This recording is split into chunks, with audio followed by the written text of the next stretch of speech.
The Jose Project is a church and community project that is helping three siblings who are living together. Jose is taking care of his two siblings.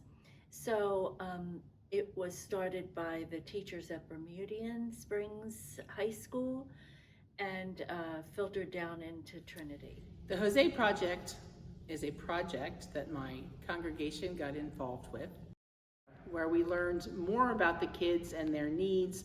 We learned more about how we might be able to help them, and in every step of the way, everything from getting them that initial food to helping the oldest boy get a car, and helping to rehab their living space and help them move. And even now, since they're moved and a little more settled and supported, into things like teaching the kids how to cook and teaching them how to budget and that kind of thing. So it's just really from one small conversation, this whole project spiraled, and our congregation really jumped in to care for this family.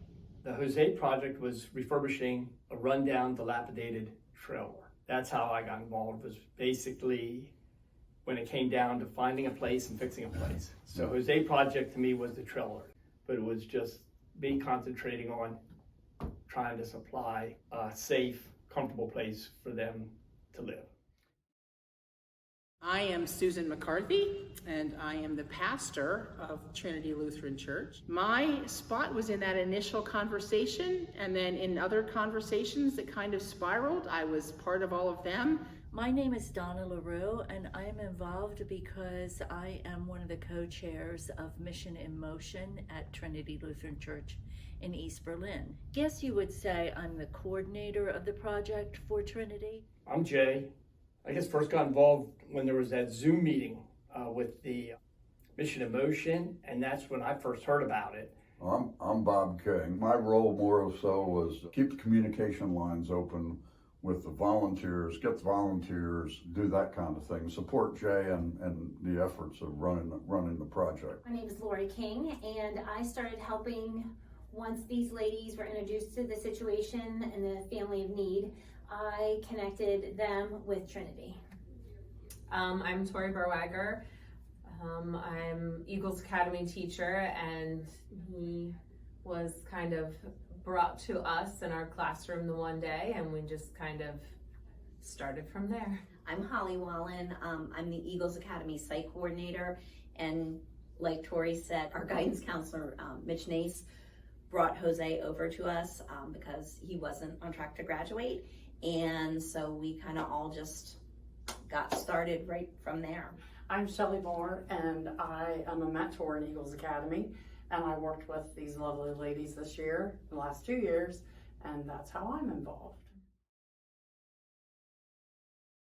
And then we titled it the Jose Project, so when we spoke to people, we didn't have to go into a deep, defining explanation. Yeah. We could just say, hey, we're working on this thing called the Jose Project. We need some supplies. This is what it's probably going to take. Is there anything you could do to help us? You know, so it just made it a lot easier. It means to me that this is how the community can come together and really work to help people who need help. To me, it means what it is to be a member of a church, to be a Christian and to follow Christ, is to care for those that anybody in any situation that we come across in any way, just to show love. And it's a basic human need. Once that started to come into play, then things just started to fall into place. Property or the trailer became available. His guidance counselor brought him over and wondered if we could get him in Eagles Academy, try to get him on track so he could graduate on time.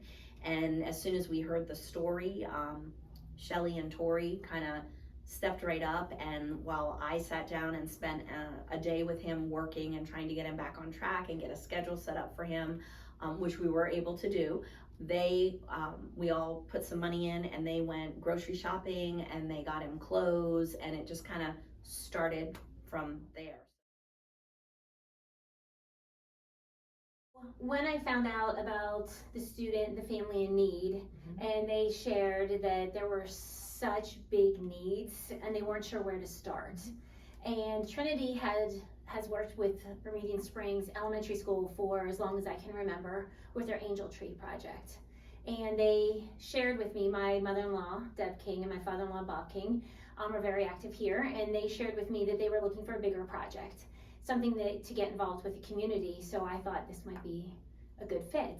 So I went to them and just shared the story, the need, and just asked them to check with the church to see if they were interested. And She came to my office one day, just stuck her head in and said, hey, I learned about this family of kids who really could use our support in terms of some meals. And do you think we can do that? it was a resounding yes. It wasn't a decision. It just was a loving response.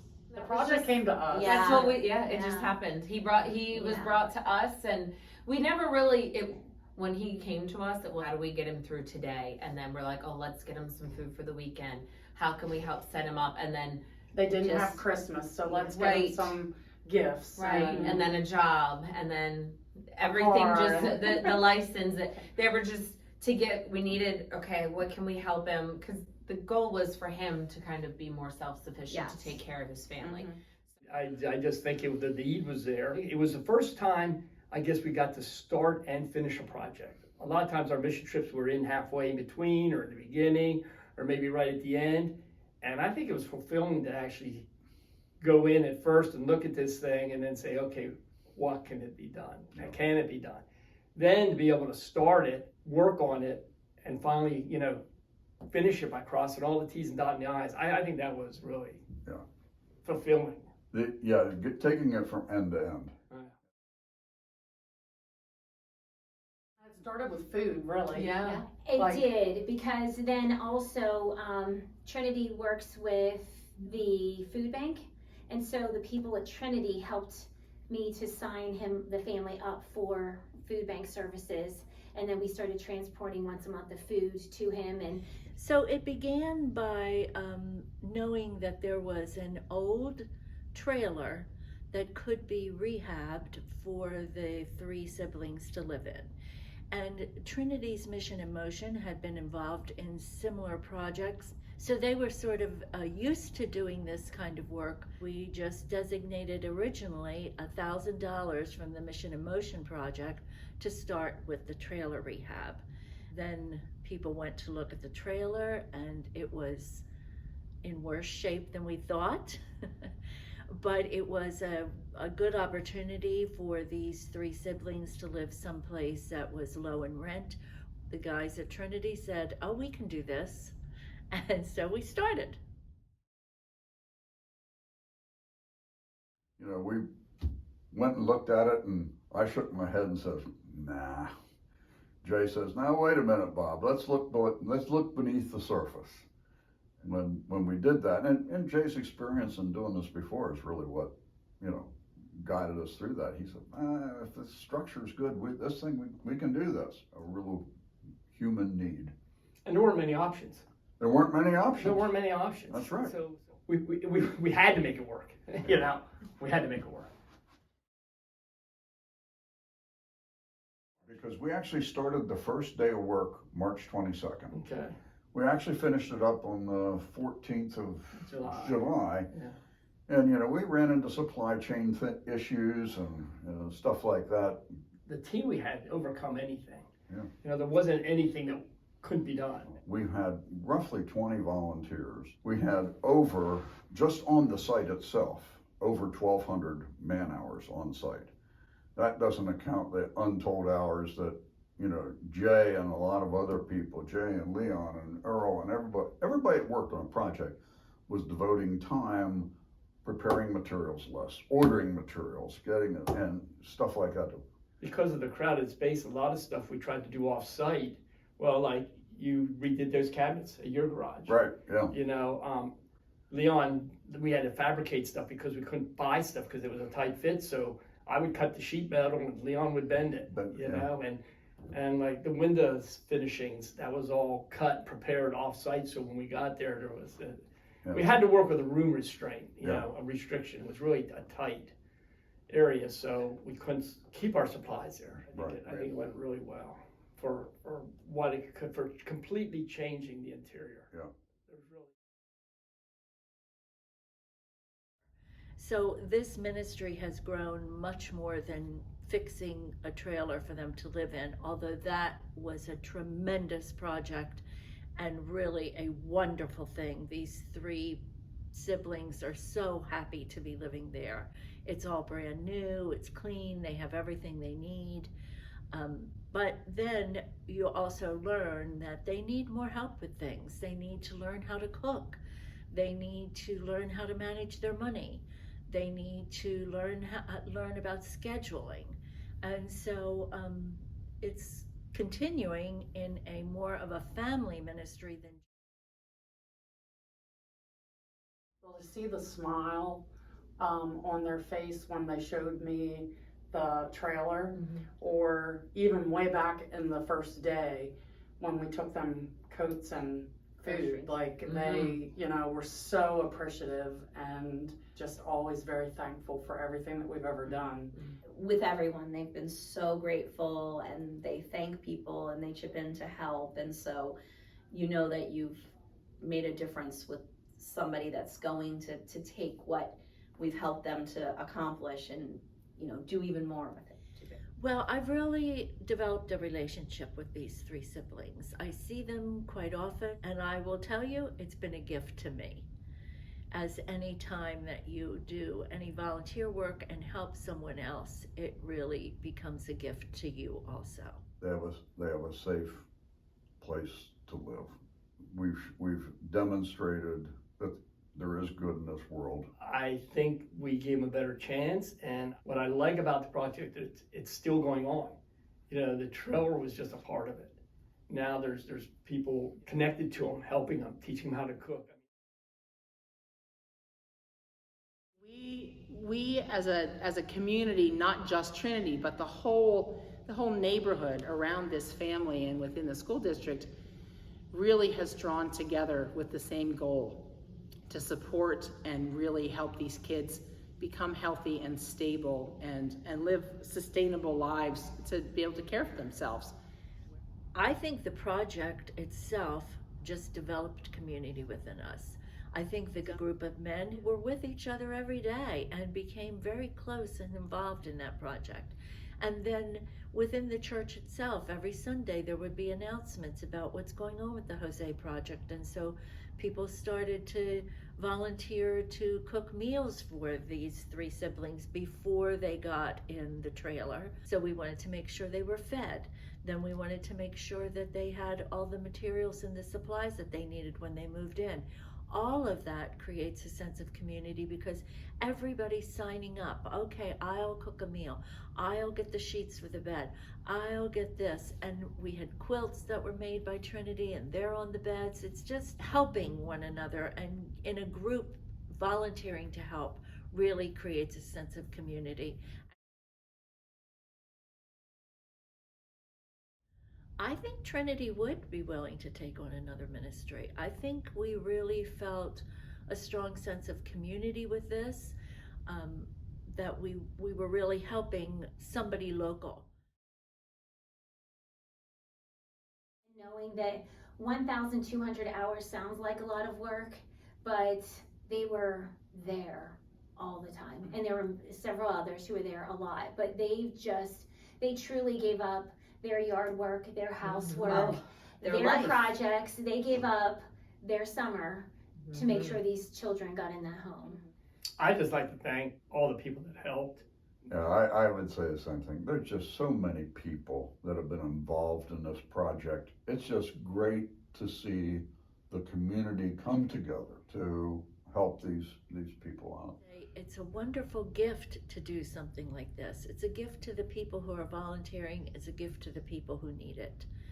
And the more that I think we in the world can do this for one another, the better the world will be. I set up a GoFundMe for the family, and the goal was to earn $10,000. And I think at the end of the day, we earned about $6,000 through the GoFundMe, but we were at about $3,000. And a teacher in the district, Ryan Updike, and his family,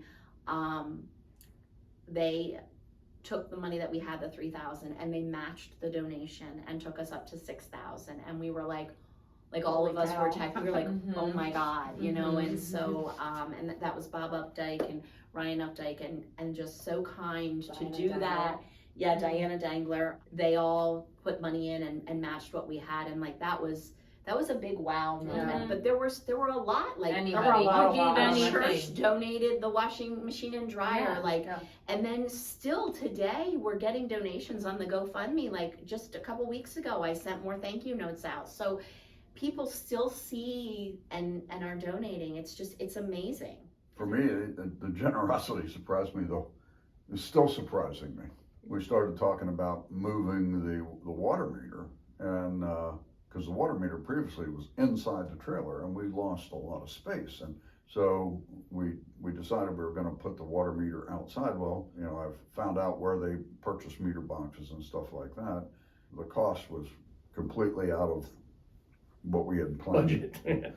Completely out of the budget. And so I called the company and explained what we were doing. And I said, you know, he gave me the price, and I said, I don't know how we're going to do this. I said, I'm going to have to go back and figure it out. I said, is there anything you can do for us in terms of a discount? And he said, I can't personally, but I'll talk to my boss. Within an hour, he called me and said, come and get it. It's yours, free of charge. I mean, that just was one of countless people that just went beyond the call of duty and were generous in, you know, donating materials or financially. Just a lot of people. I mean, I can't think of an instance where someone didn't go above and beyond. No. And I sat here and thought, did I ask anybody for something? And somebody say no, or give me just what I wanted. Yeah. Everybody gave more. It's just, people are good. You know, it's not surprising. It doesn't surprise me so much, but to actually witness it and be part of it, it's reassuring. You hear all the bad in the world. Yeah. You never hear the good. Yeah. There's a lot of good in this world yet. There have been a lot of places where somebody's generosity really surprised me. Just outstanding gifts of time, people who dropped everything to rebuild the place where the kids are living, people who were confessedly not cooks, learned how to do stuff to make meals for these kids. And companies, I mean, corporations, reducing their prices on items needed to rehab the home space, and so many things donated that we expected to have to really pay a high price for it. I was surprised constantly and feel that this is God's hand in everything that we were doing. It was God's hand that it happened to be one of the teachers at the high school who knows about Trinity said, oh, Trinity will help. And then Trinity started helping, and then we started talking to other people. We have churches in the area that just stepped up to help. So many churches. Red Run Church in Dover, St. Mark's in Heidlersburg, Harmony Bethel Church in Dillsburg, and in York Springs, Foursquare Church, United Methodist Church in York Springs, Holy Trinity in York Springs. So, and even a Bible study from the Living Word Church in York contributed money. It just was wonderful. And then local businesses, Cashman's Hardware, found out about it because of Bob King explaining it to them. And so then they contributed money, and they reimbursed us for all the materials that were bought there. Lowe's in Hanover gave us a big discount. Local businesses like Executor gave us a meter box. It just really kept going on and on and on, and it's miraculous.